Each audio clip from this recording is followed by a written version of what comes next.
Alhamdulillahi Rabbil Alamin. Ashhadu an la ilaha illallah wa ashhadu anna Muhammadar Rasulullah. Allahumma salli ala Muhammad wa ala ali Muhammad. Rabbi shrah li sadri wa yassir li amri wahlul 'uqdatam min lisani yafqahu qawli. Bapak Ibu yang berbahagia, materi kita status hukum anak angkat. Karena ada kasus ya, salah satu di Kecamatan Kota Padang dipungut anak orang, tentu yang sudah dia kenal, disekolahkan, sukses, dapat 2 sarjana dengan 2 perguruan tinggi dalam waktu bersamaan wisuda, berarti dia pintar. Tapi dia, setahu dia itu, ayah dan ibunya yang mengasuhnya itu, padahal dia adalah orang tua angkat. Kasus berikutnya apa? Tiba dimenikahkan jadi persoalan. Kalau disebut dia anak angkat, tidak siap. Kalau dia dinikahkan, orang tua angkat kan tidak berhak. Hadir waktu itu saudara kandungnya dinikahkan oleh wali hakim. Secara hukum kan tidak sah, artinya ada kasus. Idealnya bagaimana? Kalau memungut anak atau adopsi, beritahu secepatnya. Begitu dia pandai bicara, ya diansur memberitahu. Jangan kalau sudah mau menikah belum juga diberitahu jadi masalah. Nah, sekarang mari kita ikuti kasus ini. Dapat nilai hukumnya itu melalui kisah yang terjadi pada zaman Rasulullah sallallahu alaihi wasallam. Kisah ini penting. A'udzubillahi minasyaitonirrajim. Laqad kana fi qasasihim ibratul liulil albab. Sesungguhnya pada kisah-kisah mereka terdapat pelajaran bagi orang-orang yang berfikir. Surat Yusuf ayat 111. Khadijah memungut anak bujang kecil namanya Zaid bin Harisah. Setelah Khadijah menikah dengan Muhammad sallallahu alaihi wasallam, anak ini dihadiahkan untuk Muhammad sallallahu alaihi wasallam. Jadi statusnya tidak lagi budak. Jadi Zaid ini dipungut, dibeli. Dulu kan orang yang tidak merdeka boleh diperjualbelikan. Kalau dia gagah, cerdas, punya kecakapan, harganya mahal. Kalau sedang, ya sedang pula. Kalau lebih murah kualitasnya, ya agak murah pula harganya, mungkin untuk menjaga kebun dan lain-lain. Jadilah Zaid ini anak Muhammad. Itu di depan orang banyak dikatakan, Zaid anakku. Sejak itu orang memanggil Zaid bin Muhammad. Naiklah statusnya, tidak lagi budak. Apa yang terjadi sesudah itu? Allah memberi teguran. Tidak boleh anak orang lain disebut anak kandung. Itu diungkap di dalam surat Al-Ahzab ayat 5. Ud'uhum li'abaihim huwa aqsatu indallahi fa illam ta'lamu aba'uhum. Panggillah mereka anak angkat itu dengan memakai nama bapak mereka. Jangan dikatakan Zaid bin Muhammad. Nah, sejak itu kembalilah Zaid ini dipanggil atau dipopulerkan lagi Zaid bin Harisah, kepada ayahnya. Jadi Nabi saja ditegur, tidak boleh anak orang lain atau anak angkat dikatakan anak kandung. Sebab begini, kalau sayang kepada anak kandung, ya batasnya sudah sangat dimaklumi. Misalnya anak perempuan oleh si ayah setelah anaknya gadis, bahkan sudah berumah tangga, boleh dia berpeluk kepada ayahnya. Tentu cara yang patut. Kalau kepada ayah angkat tidak boleh. Tapi ayah angkat menjaga keamanannya, pendidikannya, penghormatannya seperti anak kandung, silakan. Tapi kalau malakok-lakok seperti anak kandung tidak boleh. Begitu juga sebaliknya, ibu angkat anak laki-laki. Waktu kecil ya usia balita bolehlah dimandikan, boleh digendong. Tapi kalau dia sudah remaja, tidak boleh lagi menyandar-nyandarkan badan kepada si mama angkat, dia orang lain. Makanya dari awal harus dikatakan dia anak angkat. Nah, sekarang bagaimana dalam kisah Rasulullah sallallahu alaihi wasallam? Zaid ini masuk orang yang awal masuk Islam tentunya karena dibina oleh Rasulullah. Dia dapatkan jodoh atau dijodohkan dia dengan orang yang dia pilih. Zainab ini anak dari Umaymah. Umaymah itu anak dari Abdul Muttalib. Abdul Muttalib punya anak laki-laki 10 orang. Laki-laki yang kecil kan Abdullah. Anak perempuannya 6 orang. Jadi Abdul Muttalib 16 orang anaknya. Nah, yang Umaymah anaknya Zainab. Zainab ini cantik, cerdas, salehah, menekuni belajar agama. Maka Rasulullah menjodohkan Zaid dengan Zainab. Apa yang terjadi? Zainab benar-benar menolak. Dia bangsawan. Bangsawan dia orang utama karena kakeknya Abdul Muttalib kan keluarga penjaga Ka'bah. Jadi orang Quraisy itu suka berterus terang, masa aku dinikahkan dengan mantan budak? Artinya dia benar-benar menolak, tidak sekufu. Terus karena menolak, berarti sudah jelas masalahnya, turun wahyu. Al-Ahzab 36. Intinya apa? Tidak patut seorang mukmin baik laki-laki maupun perempuan menolak apa yang telah ditetapkan Allah dan Rasulnya. Kalau itu dilakukan, maka termasuk orang yang merugi. Begitu ayat ini turun, Zainab benar-benar paham ayat itu tertuju kepada dirinya. Rasulullah tidak akan bertindak kalau tidak ada bimbingan wahyu. Maka Zainab sadar lalu menerima apa yang telah ditawarkan oleh Rasulullah. Menikahlah Zaid dengan Zainab. Apa yang terjadi? Ternyata rumah tangganya tidak akur. Sebenarnya yang satu salehah, satu lagi saleh. Tapi yang tidak nyambung, sulit untuk bersatu, lalu ingin berpisah. Lapor sama Nabi, ya bersabarlah, bertakwalah pada Allah, pertahankan keluargamu.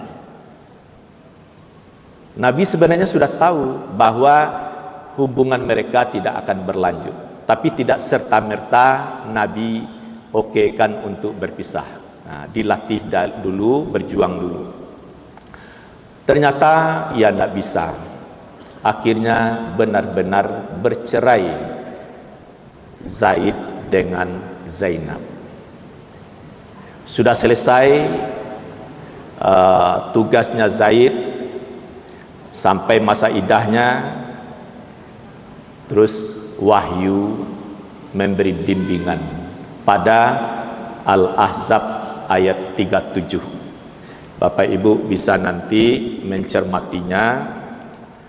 Dan ingatlah ketika Muhammad berkata kepada orang yang Allah telah limpahkan rahmat iman kepadanya, dan kamu telah memberi nikmat kemerdekaan kepadanya, tahanlah terus istrimu dan bertakwalah kepada Allah. Sedangkan kamu menyembunyikan di dalam hatimu perkara yang akan Allah jelaskan kepadamu. Kamu takut kepada manusia, padahal Allah lah yang lebih berhak untuk kamu takuti. Tatkala Zaid menyelesaikan urusannya terhadap istrinya, artinya menceraikan, telah sampai idahnya, kami nikahkan kamu Muhammad dengan dia Zainab, supaya tidak ada keberatan untuk apabila bagi orang beriman menikahi mantan istri anak angkatnya. Ketetapan Allah itu pasti terlaksana. Wahyu ini turun di rumah Aisyah. Nampak Nabi berkeringat. Aisyah sudah paham ini wahyu sedang turun. Nabi fokus. Sudah itu Nabi tersenyum. Berarti makna wahyu sudah ditangkap. Apa isinya? Allah menyelesaikan masalah Zaid dengan Zainab. Sudah sampai pula waktunya. Sekarang giliran Muhammad Allah nikahkan dengan Zainab. Nama Zaid ini benar-benar disebut dalam Al-Quran. Jadi dari bacaan saya yang terbatas, banyak sahabat Nabi tapi tidak disebut dalam Al-Quran kecuali Zaid. Umar, Abu Bakar, Utsman bin Affan, Abdurrahman bin Auf, Ali, kan luar biasa. Tapi tidak ada namanya dalam Al-Quran. Tentu punya keistimewaan yang banyak pula. Zaid itu betul-betul Allah sebut namanya. Falamma qada Zaidun minha wa taran zawwajnakaha. Setelah Zaid menyelesaikan urusannya, artinya sudah cerai, sudah sampai pula masa iddahnya. Jadi benar-benar disebut namanya dalam Al-Quran surat Al-Ahzab 37. Nama Zainab tidak disebut, tapi wanita yang dimaksud benar-benar Zainab. Bapak Ibu, Zainab sebenarnya dia ingin menikah dengan Rasulullah. Karena Rasulullah kan bangsawan, lebih dari itu kan Rasul. Dia merasa berhak, dia salehah, orang dekat. Kalau kita di ranah Minang, ya pulang ke Bako. Muhammad sallallahu alaihi wasallam anak maete dari Zainab. Kan Abdullah itu ya paling kecil di antara laki-laki, mama dari Zainab. Dia kan saudara dari ibu Zainab. Jadi kalau kita di ranah Minang, mama tuh. Jadi bagi Rasulullah benar-benar pulang ke Bako. Di sini apa? Allah membuktikan bahwa Zaid itu benar-benar orang lain.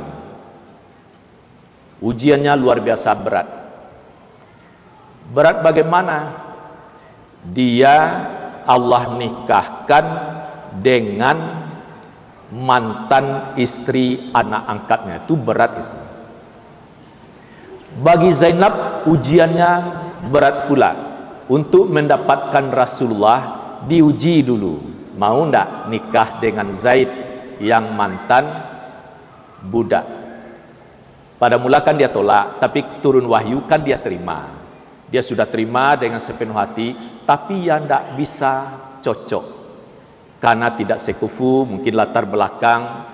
Dia sebenarnya orang baik-baik. Ini kan pelajaran juga bagi kita. Jadi jangan heran, wah Pak Menteri itu hebat, wawasan agamanya dalam, istrinya juga hebat, kok bisa bubar?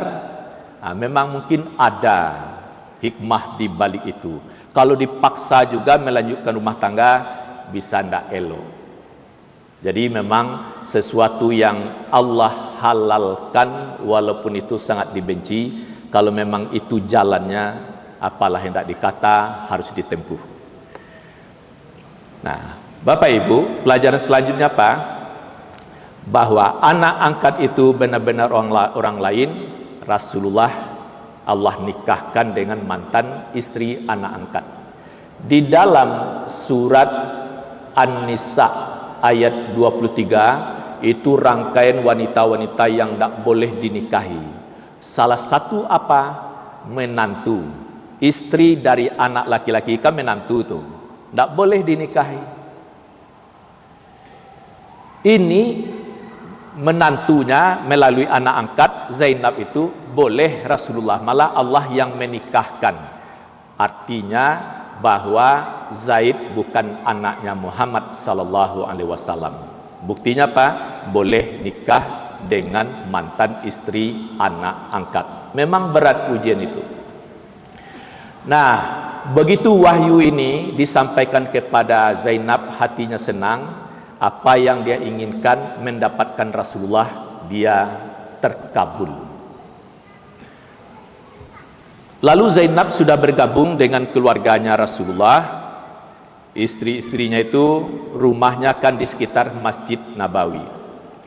Satu ketika Rasulullah memberi pelajaran, di antara kalian yang paling cepat mengikuti aku adalah orang yang paling panjang tangannya.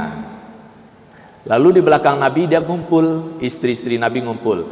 Diapakan tangannya ke dinding, tangan siapa yang paling panjang di antaranya.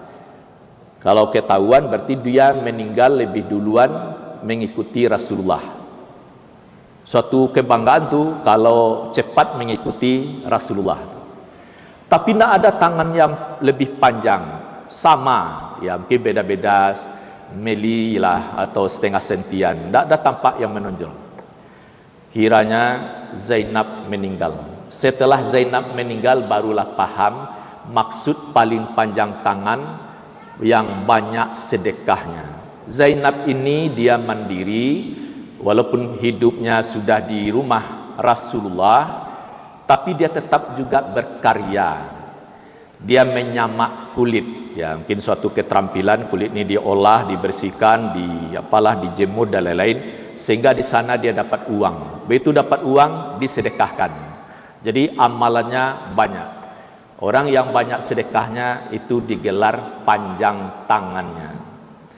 Tentu berbeda panjang tangan dalam makna kita. Awas si anu itu panjang tangan, berarti pencuri. Tapi kalau capek tangan malah terpuji. Kurai taji balai sinayan, urang gae manggaleh lado. Capek kaki, ringan tangan, namun salero lapeh juo. Capek tangan dengan panjang tangan kan beda. Atau ringan tangan dengan panjang tangan berbeda. Tapi dalam pemahaman tadi itu, siapa yang banyak sedekahnya, karyanya disebut panjang tangannya. Zainab meninggal dalam usia 53 tahun. Waktu menikah dengan Rasulullah, beberapa referensi umurnya baru 17 tahun. Ujian bagi Rasulullah luar biasa, tidak dapat anak dari sekian istrinya. Kalau dengan Khadijah dapat 2 laki-laki dalam usia balita meninggal. Dapat anak perempuan memang sampai menikah, tapi rata-rata usianya pun pendek. Nikah dengan Aisyah, perempuan yang sangat cantik, sehat, salehah, tidak dapat anak. Waktu Nabi meninggal, Aisyah umurnya baru 18 tahun. Hafsah, anak Umar bin Khattab, menikah dengan Rasulullah umur 18 tahun. Salehah, pemberani, hafal Quran. rajin bertahajud, tidak dapat anak. Nikah dengan wanita yang subur, Ummu Salamah, sudah 3 anaknya. Waktu menikah dengan Rasulullah 30 lebih sedikit, masih muda sebenarnya, tapi juga tidak dapat anak. Zainab yang kita ceritakan ini 17 tahun tidak dapat anak. Baru dapat anak dengan Maria, wanita dari Mesir. Laki-laki diberi nama Ibrahim, itu pun meninggal dalam usia 1,5 tahun. Artinya Bapak Ibu, kalau soal tidak dapat anak, ya boleh adopsi dengan prosedur yang benar, tapi jangan dikatakan anak kandung. Perlakukan seperti anak kandung dari segi keamanan pendidikan, ya. Sudah itu, jangan pula terlalu berhibah hati. Soal tidak dapat anak, Rasulullah ujiannya seperti yang kita maklumi itu. Karena ada Allah takdirkan banyak anak laki-laki perempuan, ada yang laki-laki saja semua, ada yang perempuan saja semua, ada yang tunggal babeliang, dan ada yang tidak dapat anak sama sekali. Apa yang Allah takdirkan diterima dengan penuh, tulus, ikhlas. Yang penting apa yang ditakdirkan Allah itu suatu kenyataan. Di balik itu pasti ada hikmahnya. Demikian Bapak Ibu, semoga seluruh kita yang hadir ini bertemu nanti dengan Ummul Mukminin, istri Rasulullah keseluruhan, tentu juga dengan Rasulullah sallallahu alaihi wasallam di surga kelak. Billahi taufik wal hidayah. Assalamualaikum warahmatullahi wabarakatuh.